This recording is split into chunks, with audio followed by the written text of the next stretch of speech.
Avec nous nos Bibles dans le livre du prophète Ésaïe, toujours notre texte de base au chapitre 58. Nous sommes en train de parler du vrai jeûne. Quelqu'un dise le vrai jeûne. Dis encore le vrai jeûne. Et vous savez, la Bible parle de plusieurs types de jeûnes. Et je crois que l'enseignement d'Ésaïe 58 n'est pas exhaustif. Je crois de tout mon cœur qu'on aurait encore beaucoup à dire sur le jeûne. Il y a tellement de choses à prendre sur le jeûne. Le jeûne de Daniel de 21 jours, qu'on appelle encore le jeûne végétarien ou encore le jeûne santé. Le jeûne d'Esther, celui de 3 jours. Le jeûne de Moïse, la Bible nous enseigne qu'il a jeûné 4 fois 40 jours et 40 nuits. Le jeûne de David, le jeûne de Paul. Le jeûne de Jésus lui-même, 40 jours. Sans manger. Le jeûne de Moïse, 2 fois 40 jours sans manger, sans boire. Le jeûne de Esther, elle a jeûné 3 jours sans manger, sans boire. Le jeûne de Daniel, il a jeûné pendant 21 jours. Il ne mangeait que des légumes, mais pas des mets délicats. Le jeûne de Jésus, je l'ai dit tantôt, il a jeûné pendant 40 jours et 40 nuits sans manger. Et le jeûne de Paul également, enfin j'en passe. Et il y aurait tellement à dire sur le jeûne que j'ai préféré vous partager l'essentiel de ce que Dieu a déposé sur mon cœur. Je crois que ceux qui m'écoutent dans cette église ou par ailleurs aussi dans le monde ont déjà reçu des enseignements sur le jeûne de par peut-être leur pasteur ou encore les ministères qui suivent. Mais vous allez vous rendre compte que chacun va apporter une particularité dans cet enseignement sur le jeûne en fonction de ce que Dieu lui a révélé, en fonction de ce que Dieu a déposé sur son cœur, et aussi en fonction du besoin qu'il a discerné avec l'aide du Saint-Esprit. Donc, permettez-moi encore d'aller en profondeur sur la question. Nous avons vu dimanche dernier ce qu'était le vrai jeûne, et aujourd'hui, Dieu a mis sur mon cœur d'aller encore en profondeur, toujours sur la base du texte d'Ésaïe chapitre 58, pour nous parler concernant les bienfaits du vrai jeûne. Quelqu'un dise les bienfaits du vrai jeûne ou les bénéfices du vrai jeûne. On pourrait encore dire les bénédictions attachées au vrai jeûne. Alors, dans Ésaïe chapitre 58, à partir du verset 1, nous lisons « Crie à plein gosier, ne te retiens pas, élève ta voix comme une trompette et annonce à mon peuple ses iniquités, à la maison de Jacob ses péchés. » Vous voyez ici, déjà dans le contexte, on voit que c'est un jeûne national.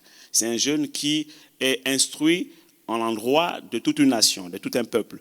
Mais vous savez très bien que lorsqu'on parle d'une nation, surtout la nation d'Israël, cela se rapporte à l'Église, mais cela se rapporte aussi à nous en tant que chrétiens sur le plan individuel. Donc les promesses que Dieu a faites à Israël, tu peux te les approprier. Ce n'est pas une fausse doctrine, ce n'est pas une hérésie, si tu le fais. Les promesses que Dieu a faites à l'Église, de façon générale en tant que corps spirituel, tu peux te les approprier aussi sur le plan individuel, ce n'est pas une hérésie. Donc ici, nous sommes en train d'apprendre les principes du vrai jeûne. Tous les jours, ils me cherchent, dit l'Éternel, ils veulent connaître mes voies, comme une nation qui aurait pratiqué la justice et n'aurait pas abandonné la loi de son Dieu. Ici, nous voyons que Dieu est en train de reprocher à Israël sa conduite. Israël ne pratiquait plus la justice de Dieu, s'était écarté de la justice de Dieu, s'était écarté les voies de l'Éternel et ne pratiquait plus ses lois. Il me demande des arrêts de justice. Il désire l'approche de Dieu.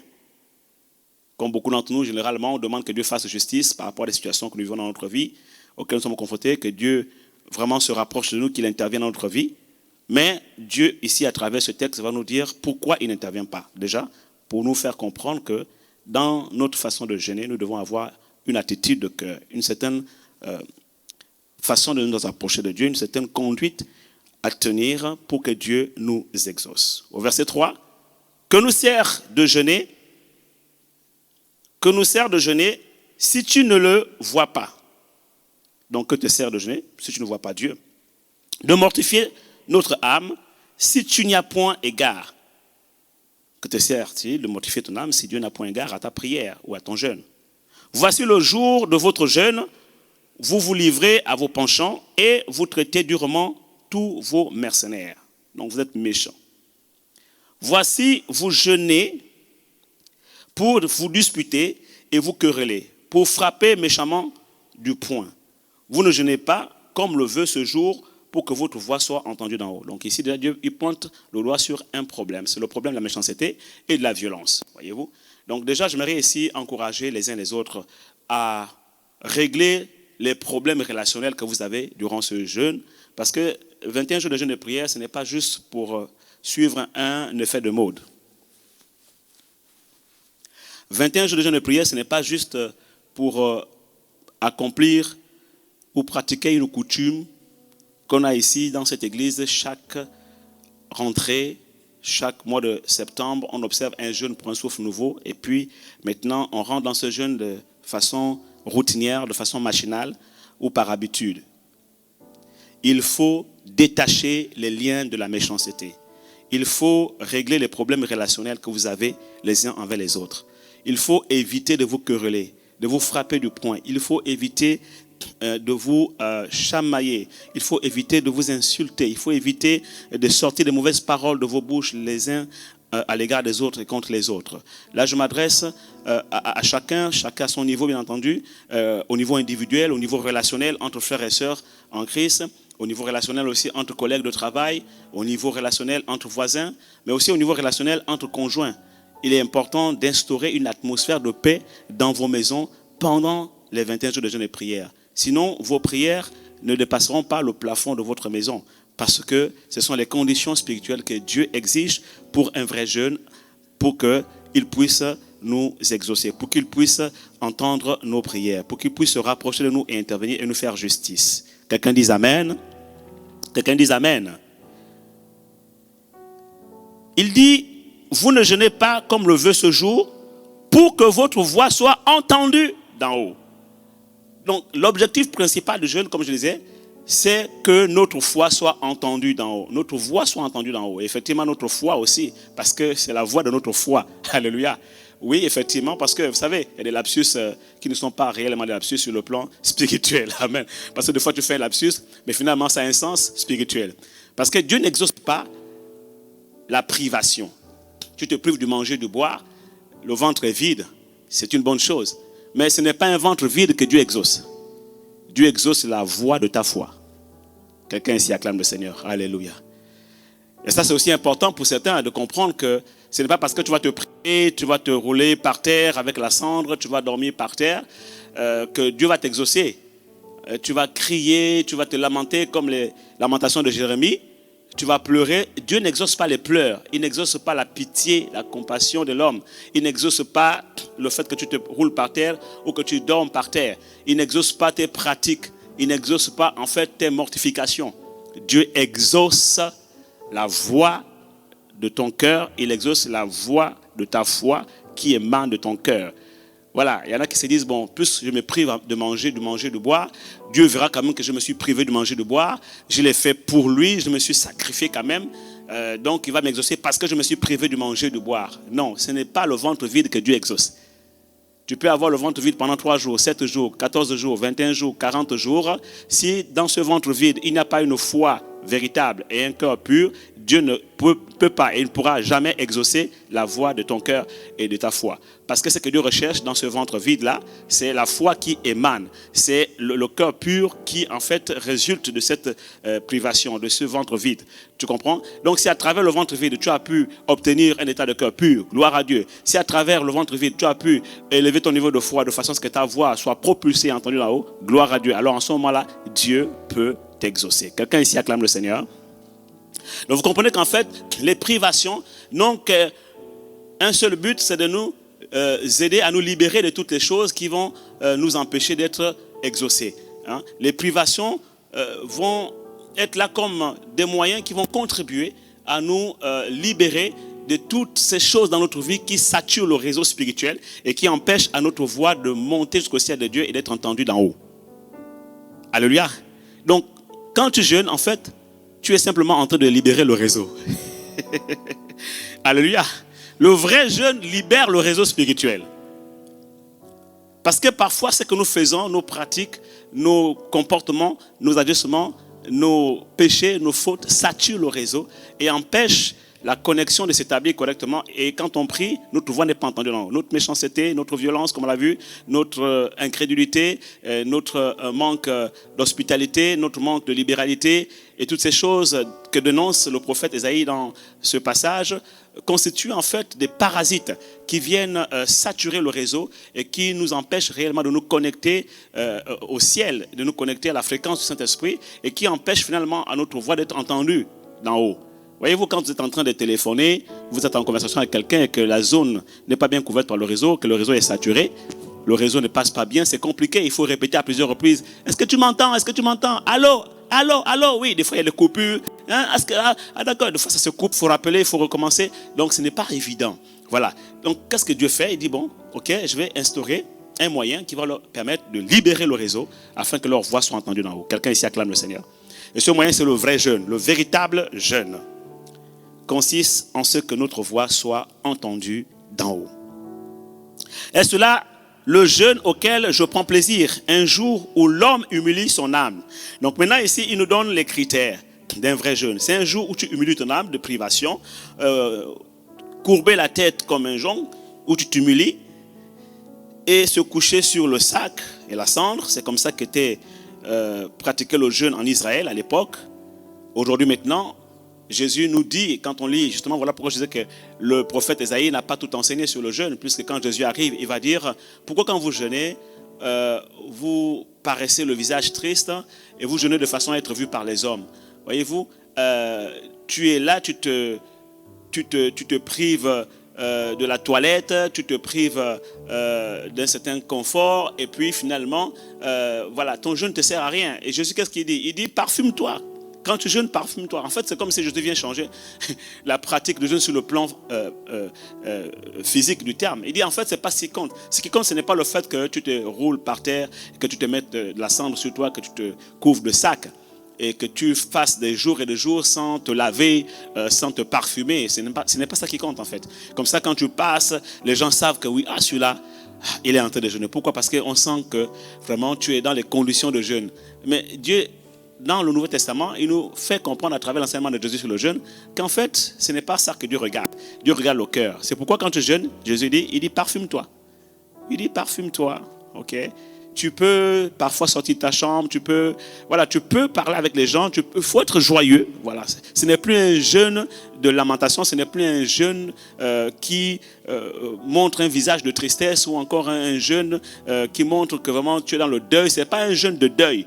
Le jeûne de l'Ancien Testament était un jeûne de deuil. Mais le jeûne du Nouveau Testament, c'était un jeûne de joie. Alléluia. C'est un jeûne de louange. C'est un jeûne de célébration. C'est un jeûne d'épanouissement. Voilà. Donc, dans la Nouvelle Alliance, Jésus nous dit, quand vous jeûnez, ce n'est pas la peine de vous couvrir avec des cendres, avec des sacs, ok, ou dormir par terre. Qu'est-ce qu'il faut faire? Faites vos toilettes. Soyez propre, parfumez-vous, habillez-vous bien, rigolez avec les gens. Bien sûr, soyez concentrés, soyez connectés au ciel. Mais soyez vraiment, soyez des hommes naturels dans un certain sens avec les autres. Mais soyez également spirituels en maintenant la connexion avec le Seigneur. C'est important. C'est pourquoi aujourd'hui, maintenant, par rapport à l'ancienne alliance, nous pouvons jeûner et aller au travail. Nous pouvons jeûner et aller à l'école. Nous pouvons jeûner et continuer avec nos occupations. Pourquoi? Parce qu'en réalité, on est dans un jeûne qui ne regarde plus aux apparences, mais un jeûne dans lequel Dieu regarde le cœur, plus le cœur qu'à l'apparence. Maintenant, si les aspects extérieurs sont un frein pour toi à la concentration, alors en ce moment-là, il est important que tu puisses apprendre à te mettre à l'écart, à pouvoir effectivement te mettre dans un cadre qui te permet de te concentrer. Mais sinon, si tu es déjà vraiment rodé et que tu peux jeûner en même temps aller travailler, ça, ce n'est pas un problème pour Dieu. Parce que lui, il regarde ton cœur, il regarde tes pensées, il regarde vraiment ce que tu es à l'intérieur. C'est ça qu'il attend de toi, les conditions intérieures, spirituelles qui favorisent justement l'exaucement de tes prières pendant le jeûne, afin que ta voix soit entendue d'en haut. Quelqu'un ici acclame le Seigneur. Amen. Amen, amen, amen. Alléluia. Donc, on continue notre lecture. Il dit, est-ce que c'est là le vrai jeûne? Au verset 6, il dit, voici le jeûne auquel je prends plaisir. Détache les chaînes de la méchanceté, je l'ai dit tout à l'heure. Il faut vraiment que pendant cette période de jeûne et prière, vous puissiez vraiment vous donner l'objectif, parmi lesquels objectifs. Donnez-vous cet objectif, s'il vous plaît, c'est de régler tous les différends que vous avez avec qui que ce soit. que ce soit avec une tierce personne, que ce soit avec votre conjointe, que ce soit avec vos enfants. Vraiment, c'est le temps favorable pour régler tous les litiges, tous les conflits, tous les problèmes que vous pouvez avoir. En fait, pour moi, le vrai jeûne, quand je lis ce qui est écrit là, quand le prophète avait dit voici le jeûne auquel je prends plaisir, détache les liens de la méchanceté, ça veut dire que en fait, le vrai jeûne, c'est un jeûne de réconciliation.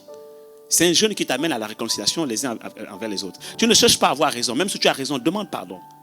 Dieu te dit, détache les liens de la méchanceté. Il est écrit dans la parole de Dieu, autant que cela dépend de toi, autant que cela dépend de vous, soyez en paix avec tout le monde. Ça veut dire que parfois, ça peut ne pas dépendre des autres. Si ce n'était que de l'autre ou des autres, c'est sûr que ce conflit ne se réglerait pas parce que eux, ils sont rancuniers peut-être. Eux, ils ont le manque de pardon. Eux, ils pensent qu'ils ont raison et que c'est toi qui dois reconnaître que tu as tort. Donc, si ça ne dépend que d'eux, le conflit va traîner encore des années durant. Mais comme cela dépend de toi aussi, Dieu te dit, autant que cela dépend de toi, sois en paix avec tout le monde. Mon frère, ma soeur, je t'exhorte ce matin à tout faire pour faire la paix. Et j'ai même été impressionné en lisant Jésus dans les évangiles. Il va plus loin par rapport à cette question. Il va dire, quand tu viens présenter ton offrande devant l'autel de l'Éternel, si tu te souviens là, devant l'autel de l'Éternel, que quelqu'un a quelque chose contre toi, il n'est pas dit que si tu te souviens que toi tu as quelque chose contre quelqu'un, ça aurait été peut-être logique pour nous en tant qu'être humain. C'est ce qui est logique, de dire que j'ai quelque chose contre quelqu'un, je vais faire la paix avec la personne. Mais là, ce n'est pas toi. Toi, il n'y a pas de problème. Tu n'as pas de problème avec quelqu'un, mais quelqu'un a un problème avec toi. Quelqu'un a quelque chose à te reprocher. Quelqu'un a quelque chose contre toi. Laisse là d'abord ton offrande. Va te réconcilier avec la personne. Va faire la paix avec la personne. Puis viens présenter ton offrande. Pendant ces 21 jours de jeûne et prière, j'exhorte les couples à prier ensemble. J'exhorte les familles à prier ensemble. Mais pour cela, il faut détacher les liens de la méchanceté, les chaînes de la méchanceté. C'est-à-dire qu'il faut faire la paix entre vous. Il faut vraiment faire la paix dans le sens de dire, Seigneur, ce que je recherche, c'est vraiment la connexion avec toi. Et si ça peut être un problème, si ça peut être un frein à ma connexion avec toi, ça peut être un parasite qui m'empêche à ce que ma voix soit entendue d'en haut, vraiment, je viens faire la paix. Je demande pardon et je demande pardon à mon épouse, à mon époux, à mes enfants, à mes frères et sœurs ou encore à qui que ce soit que j'ai peut-être offensé involontairement ou qui estime que c'est tellement il a quelque chose contre moi, je viens faire la paix. Recherchez la paix avec tous. Recherchez la paix avec tous. Recherchez la paix et la sanctification sans laquelle nul ne verra le Seigneur. La Bible déclare que heureux ceux qui procurent la paix, car ils seront appelés fils de Dieu. Ça veut dire qu'en fait, la paix est une caractéristique des fils de Dieu. Donc quand tu recherches la paix, c'est la preuve que tu es un fils de Dieu. Parce que les fils de Dieu, ils aiment la paix. Ce sont des hommes et des femmes de paix. Quelqu'un ici acclame le Seigneur. Donne gloire à Dieu, donne gloire à Dieu. Et ça va plus loin. Quand je parle de détacher les liens de la méchanceté, dans la méchanceté, il y a médisance. Si tu es dans la médisance, tu es dans les calomnies, tu es dans les critiques, les murmures, peut-être que ce que tu es en train de murmurer est fondé, mais il est important d'aller voir la personne pour vérifier que ce que tu as entendu sur la personne est fondé et vrai. Et à partir de ce moment-ci, c'est vrai, la Bible déclare que tu as gardé ton frère parce que tu allais le voir, ou ta soeur, et que vous avez réglé le problème. Voilà. Et si ce n'est pas vrai, le frère ou la soeur te dira que non, ce n'est pas vrai, et tu pourras vérifier et te rendre compte que finalement, ce que tu as entendu comme information sur le frère ou la soeur n'était pas fondé, n'était pas vrai. Et tu vas pouvoir libérer ton cœur vis-à-vis de ce frère ou de cette soeur et être en paix avec lui et pouvoir libérer aussi en même temps ton réseau pour que ta prière monte de la terre vers le ciel de Dieu et que ta voix soit entendue d'en haut. Détache les chaînes de la méchanceté. Mais par contre, si tu vas médire, tu vas critiquer, tu vas murmurer, ou tu gardes dans ton cœur pour toi sans rien dire et que tu commences à regarder la personne avec d'autres yeux, alors là, tu es dans la méchanceté et ta prière ne peut pas être entendue d'en haut. Que ton cœur soit pur quand tu pries durant ce jeûne. Quelqu'un ici acclame le Seigneur. Alléluia. Détache les chaînes de la méchanceté. De nous les liens de la servitude. Je l'ai expliqué dimanche dernier, ce qui constitue les liens de la servitude, c'est toutes les choses qui vous asservissent. À quoi es-tu asservi? Es-tu asservi aux jeux vidéo? Détache-toi de ces liens-là. Es-tu asservi aux écrans? Détache-toi de tous les liens qui t'asservissent, qui te maintiennent captif, dépendant, addict des écrans. Écran vidéo, écran télévision, écran smartphone, écran tablette, etc. Détache-toi. À un moment donné, pendant ces 21 jours de jeûne de prière, mets un peu ça de côté. Hein? Détache-toi de Facebook, détache-toi de Twitter, détache-toi de Instagram, détache-toi de Snapchat, détache-toi de WhatsApp un peu. De temps en temps, tu peux regarder des messages, des choses importantes, mais ne reste pas toute la journée dessus parce que tu dois avoir un temps à part avec ça. Tu dois te consacrer à Dieu. Tu dois consacrer tes yeux au Seigneur pendant ces temps-là de jeûne et prière. Tu dois consacrer ta bouche au Seigneur. Tu dois faire attention à ce que tu regardes avec tes yeux. Tu dois faire attention à ce que tu prononces avec ta bouche, de ce qui sort de ta bouche. Tu dois faire attention également à ce qui entre dans ta bouche, même si ce n'est pas ce qui entre dans la bouche qui souille l'homme, mais ce qui sort. Il faut comprendre que Jésus le disait ici dans le sens spirituel du terme. Ce n'est pas ce qui entre dans la bouche, ce n'est pas ta nourriture que tu manges qui va souiller ton esprit, mais c'est ce qui sort de ta bouche, tes paroles qui vont souiller ton esprit. Mais dans le sens inverse aussi, il y a des choses qui entrent par la bouche qui souillent notre corps. Donc on doit faire attention aussi pendant ce jeûne-là. Vraiment, nous devons nous abstenir de ces choses. Et nous devons vraiment consacrer nos 5 sens à Dieu, consacrer nos yeux à Dieu, consacrer nos bouches au Seigneur, consacrer nos oreilles au Seigneur pour faire en sorte que tout ce que vraiment qui n'est pas bien, on doit éviter d'entendre des choses qui nous souillent en fait. Voilà, nos 5 sens doivent être consacrés à Dieu pendant ces 21 jours de jeûne et prière. On doit demander à Dieu la sanctification de nos 5 sens. Sanctification de mes yeux, Seigneur, parce que je fais une alliance avec toi, avec mes yeux. Sanctification pour mes oreilles. Je fais une alliance avec toi par rapport à mes oreilles. Sanctification, en fait, dans mon alliance avec toi, Seigneur, j'ai consacré mes yeux, j'ai consacré mes oreilles pour entendre que des choses qui édifient. J'ai consacré ma bouche pour ne dire que des choses qui bénissent et qui édifient. J'ai consacré mes mains pour ne toucher que des choses qui te glorifient. J'ai consacré mes 5 sens, en fait, okay, pour ne faire et exprimer et accomplir que des choses qui te glorifient. Fais cette alliance avec Dieu pendant ces 21 jours de jeûne de prière. Que ce soit pour toi aussi un jeûne d'alliance ou un jeûne de renouvellement de ton alliance avec Dieu. Je le répète, que ces 21 jours de jeûne de prière soient pour toi un jeûne d'alliance avec Dieu ou un jeûne de renouvellement de ton alliance avec Dieu. Dans tous les sens et tous les domaines de ta vie. Quelqu'un ici acclame le Seigneur. Alléluia. Voilà, donc détache-toi de tout ce qui t'a servi. Qu'est-ce qui t'a servi? Est-ce que c'est la cigarette? Est-ce que c'est la pornographie? Est-ce que c'est la masturbation? Est-ce que c'est la fornication? Est-ce que c'est l'adultère? Est-ce que c'est l'alcool? Est-ce que c'est, je ne sais pas moi, les médisances, les calomnies, les murmures, la colère, la haine, la jalousie, toute forme de vice, la drogue, parce qu'il y a encore certains chrétiens, charnels, je précise, qui continuent parfois à prendre des substances pour se doper. Libère-toi de ça. Et la Bible déclare que si tu pratiques le vrai jeûne correctement, selon qu'on l'a enseigné jusqu'à présent, une puissance descendra sur toi, celle du Saint-Esprit, et va te libérer de toutes les chaînes qui t'ont tenu captif dans une quelconque dépendance ou addiction de tous les liens qui t'asservissent. Au nom de Jésus, je te le dis, parce que je sais que ça ne vient pas d'un homme, ça vient de Dieu. Ce n'est pas toi qui est capable, qui sera capable de le faire, mais Dieu seul sera capable de le faire. Parce que tu ne peux pas te changer toi-même, mais pendant ce jeûne, Dieu va te changer. Alléluia. Dieu va te changer. Beaucoup, on vient jeûner pour que Dieu change vis-à-vis de nous. On vient jeûner pour que Dieu change ses plans pour nous. On vient jeûner pour que Dieu change ses intentions avec notre égard. Dieu ne change pas. La Bible déclare qu'il n'y a ni changement ni ombre de variation pour lui et en lui. D'accord? Donc le jeûne ne change pas Dieu. Mais le jeûne nous change. Ça, il faut le noter. Le jeûne ne change pas Dieu. Le vrai jeûne ne change pas Dieu dans ses intentions, dans sa façon d'agir. Ne pense pas qu'en jeûnant, tu vas venir marchander avec Dieu. En jeûnant, tu vas venir négocier avec Dieu. En jeûnant, tu vas venir dealer avec Dieu pour que si Dieu avait l'intention de faire quelque chose, il va changer la vie. Finalement, non. Dieu, il a des projets et il a des projets de paix et non de malheur pour toi. Dieu a prévu pour toi un plan de bonheur. Il a un plan merveilleux pour toi. D'accord? Donc, il n'a rien à changer. C'est le diable qui a parallèlement à côté un plan négatif contre toi. Voilà. Bien sûr, c'est tellement le vrai jeûne peut avoir un impact par rapport au plan du diable contre ta vie. Ça, c'est sûr, un impact positif. Mais par rapport au plan que Dieu a pour ta vie, les plans de Dieu restent les mêmes. Parce que depuis le commencement, Dieu a déjà prévu pour toi des œuvres bonnes que tu dois pratiquer sur la terre. Depuis le commencement, alors que tu n'étais encore qu'une masse informe dans le ventre de ta mère, Dieu t'avait déjà choisi. Et il avait inscrit sur son livre de vie, ton livre de vie, tout le nombre de jours qui t'étaient destinés sur la terre avant qu'aucun d'entre eux n'existe, afin que tu pratiques les choses qu'il a prévues pour toi.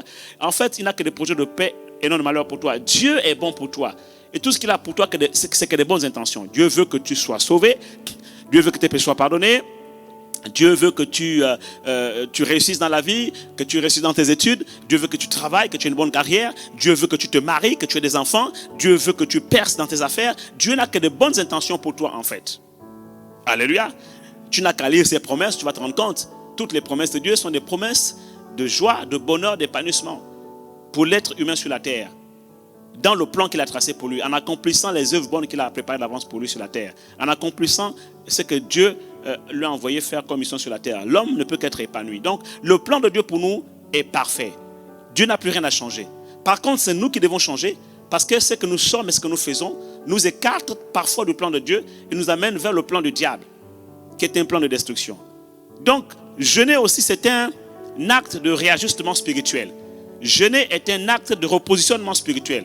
Jeûner aussi est un acte, en fait, d'enracinement spirituel dans les voies et les lois de Dieu qu'il a établies pour nous sur la terre, afin que nous puissions nous tenir dans son plan, que nous puissions marcher sur le chemin de la destinée qu'il a tracé pour nous et réussir.